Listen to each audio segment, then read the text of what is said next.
All right, so we're back into annuities, and what we're going to look at now is borrowing money. This is definitely something that has more than a few real-life applications. And so, again, because it's a little bit different with annuities, because you either have annuities where you're making regular payments to invest, that's what we just did earlier, or this time we're making regular payments to pay off a loan, borrowing. And so there is a different formula, a lot of the same variables. So we do have our R, our big R, I should say. That's the regular payments that you're making, but this time to pay off a loan. R is still our interest rate, which we have to adjust depending on how it's compounded. But now we have a couple of one variable that's the same, but it's not the same, and that is our N value. And what N is all about is the number of payments you have left. All right. So and now we're unfortunately not going to be able to go in depth with this, but you can actually figure out if I have a 10-year loan and you get through 5 years and say you win the lottery, you can figure out how much you need to pay off, or you could just pay off right there instead of having that loan extend for 5 more years. Now, in real life, the banks charge you cancellation fees and all that kind of stuff. Now, the other thing is PV. And so instead of the future value, which we had for annuities when you're investing, we have the present value, which means how much are you going to owe on this loan after a certain amount of time, depending on how many payments you've made. All right, so let's get to a few examples. All right, so example number 1. So again, I'm just going to read right off my sheet here. If Salman can afford to make a car payment of $400 a month, what is the most expensive car he can buy if the car loan is financed over 5 years at a rate of 7% compounded monthly? So here's a situation a lot of people don't realize, that when you're going to buy a car, you don't go look for the car first. That's not what you do. You figure out how much money you have and figure out how much you can afford, what kind of a car, or where your price range is before you ever look at a car. And so this person here has come up with the fact that they can afford to pay $400 a month. All right, so that's the regular payment that they are able to make. What we're going to find out is what is the most expensive car they can actually buy, or how much money can they borrow because they are able to pay off $400 a month. Now, again, we have to figure out our R value and our N value. Now, again, your interest rate, this question says that he's going to finance this over 5 years, and the interest rate is 7% compounded monthly. So we're making monthly payments here. So again, with our interest rate, I got to convert that percent to to decimal first. So again, 7% divided by 100% is 0.07. But because we need to convert it to a monthly rate, I have to cut it into 12 pieces. And so I'm going to get another 0 there for sure. And again, the two first non-zero numbers, 0.0058 is our monthly interest rate. All right, now the number of payments left. Well, if this person is just borrowing the money now, they're going to have to make all those payments. So they are looking at 5 years worth of payments. And each of those years, because they are making monthly payments, there's 12 of them. And so 5 times 12 is 60 total payments are left at the beginning of the loan. That's what we're looking at here when they just started paying off the loan.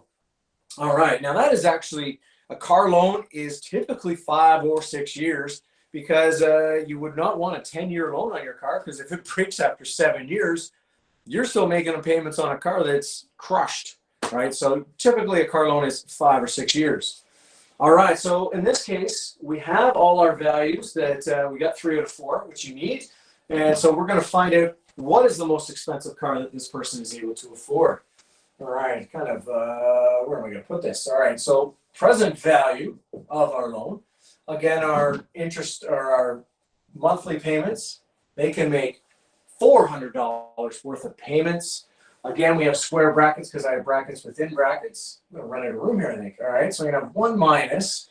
Then I have the 1 plus R. So again, my R is 0.0058. So I'm going to have a 1.0058 to the power of let's get a little smushed here, to the power of 60. No, not to the power of 60. This is a common mistake. It's a negative exponent, so it's a minus 60 there.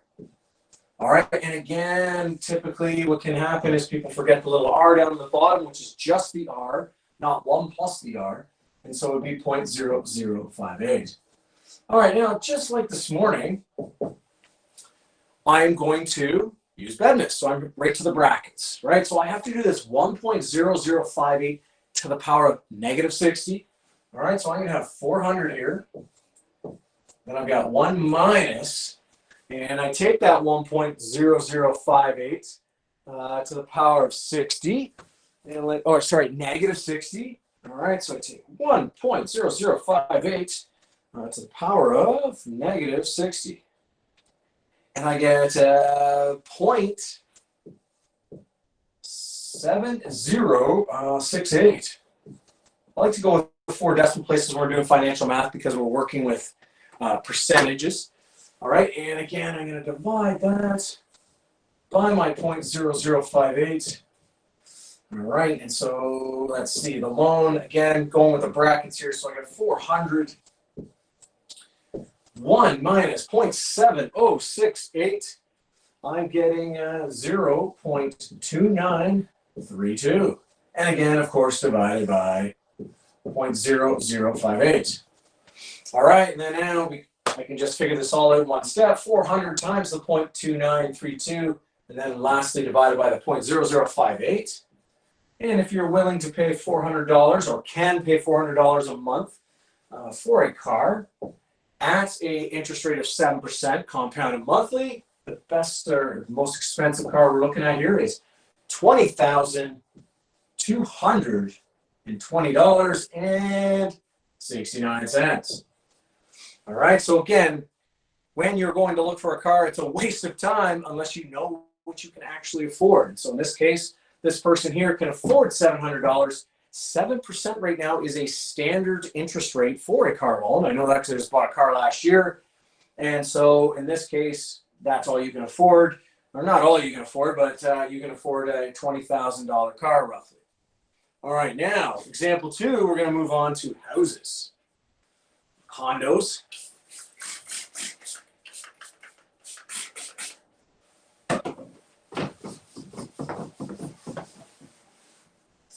Keep my formula there because, again, you got a formula sheet to use for the test. I'm not asking you to memorize these things. I wouldn't in school either. Big, complicated formulas. Let's make sure my R is nice here. All right, so now we get to, whoa, that's still wet. Example 2, where we're looking at buying a house. All right, so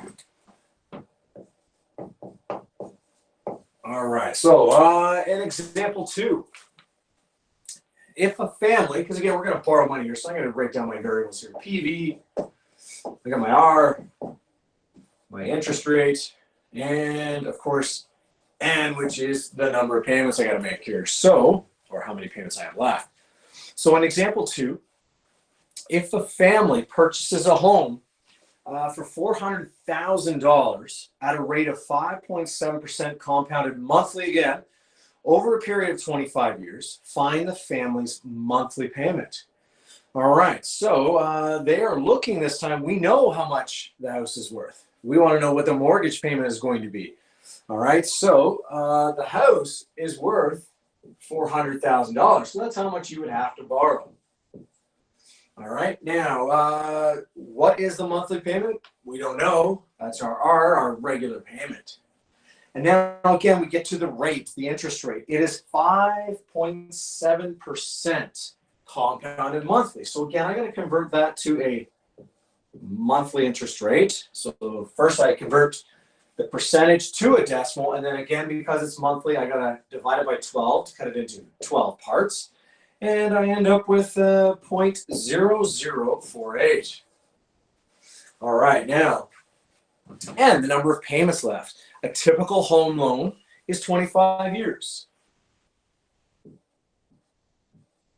Now, because you're making monthly payments, you've got 25 years, you're going to make 12 payments per year. And so that 25 times 12 would give us 300 payments. A lot of payments to make over a 25-year span. But this time we're going to find out what our mortgage payment would actually be. All right, so I'm going to substitute in my values here. So I have a 400,000 is our present value because that's what we presently own. I'm going to move this down a bit. I'm going to run into that formula again here. I'm going to give myself some space here. So 400,000. All right, equals, we don't know what the regular payment's going to be. Again, we got the square brackets. So I got 1 minus 1 plus the rate. So there's the rate. So I'm going to have 1.0048, but this time to the power of negative 300. And of course, I can't forget my rate down below, which is just the rate, not 1 plus the rate. Okay, well, as I've done before and did earlier today, going with the brackets, figuring out what we got. So I got 400,000 again on this left side. It's just going to be sitting there for a bit. All right, and then in brackets here, I got to figure out what 1.0048 to the power of negative 300. Again, a lot of mistakes I see in this formula is forgetting that minus sign, which will really throw your answers out of whack. And so I get 0.2377. All right, and again, divided by 0.0048. All right, so again, simplifying here in the brackets. So I get 400,000 equals R, and I got 1 minus 0.23. Let's see here. So I'm going to get 0.7623. All right. It's in the brackets. Figure that out. Again, I have down here 0.0048. And as I mentioned earlier this morning, here's the most common place I just see students get stuck. To be honest with you, they don't get it wrong. They get stuck. I'm just going to combine these two numbers. So I'm going to take my 0.7623 and divide it by that 0.0048. And so that number, you're going to take a decimal divided by a much smaller decimal. I get 158.8. There we go. All right, and then lastly, dividing by my numerical coefficient here.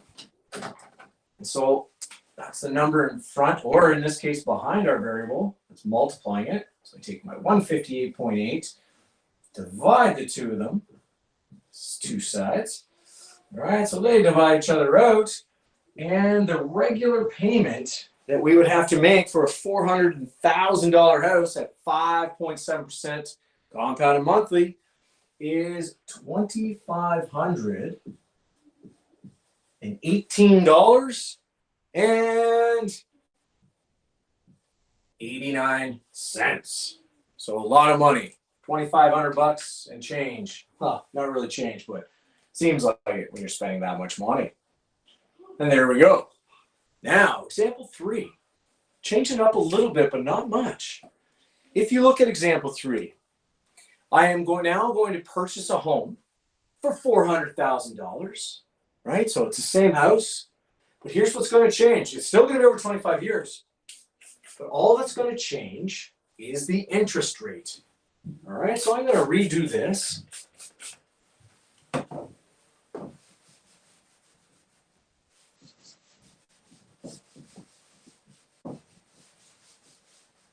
All right, so we have the same house. All right, I'm going to leave this. This is our answer right here from 5.7%. So all that's changed here is our interest rate. And this happens when you have a home loan. Here's the trick that you don't learn until you get older and you actually buy a house, is that your interest rate changes every 5 years. Most of the time.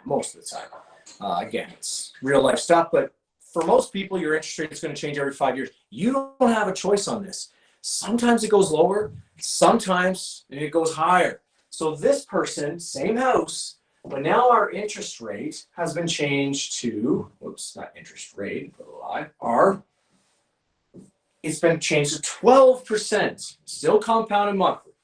All right, so again, I take my rate divided by 100%, so I get 0.12. Whoops, get a little wet there. All right, so we get the 0.12. And again, because it's a monthly interest rate, I got to divide it by 12. And so I take that, 0.12 divided by 12, I get 0.01. All right, there we go. So everything's the same. All that's changed in this situation is the interest rate. All right, so again, I'm going to do the same thing. I'm going to sub in my values here. So my present value, same house, 400 grand. Your regular payments, well, we're going to change that. And square brackets, I have 1 minus 1 plus r, which in this case is just 1 plus this, so 1.01. And again, it's to the power of negative 300. And of course, common mistake, can't forget my interest rate down here of 0.01. Monthly interest rate, I should say. All right, well, again, bad miss, going to the brackets here. So we get 400,000 equals, we got R, let's see here. Then I got to take 1 minus 1.01 to the power of negative 300 here. So I get my calculator out here. 1.01 to the power of negative 300. And I'm getting 0.0505. Fair enough. And then again, down below here, our 0.01. All right, so continuing on with our brackets here. So I got 400,000 equals, time for a new pen, equals R times 1 minus 0.0505. It's going to be like 0.9495. And of course, 0.01. All right, so again, just like last time here, I'm going to combine these two numbers, right? That's where I always say students get stuck. All right, so I have R, and let's see here. I take that 0.9495, I divide it by 0.01. I think I'm just going to get 94 something. It is 94.95. All right, now my last step, I'm going to divide by my numerical coefficient here. So I'm going to divide both sides by 94.95.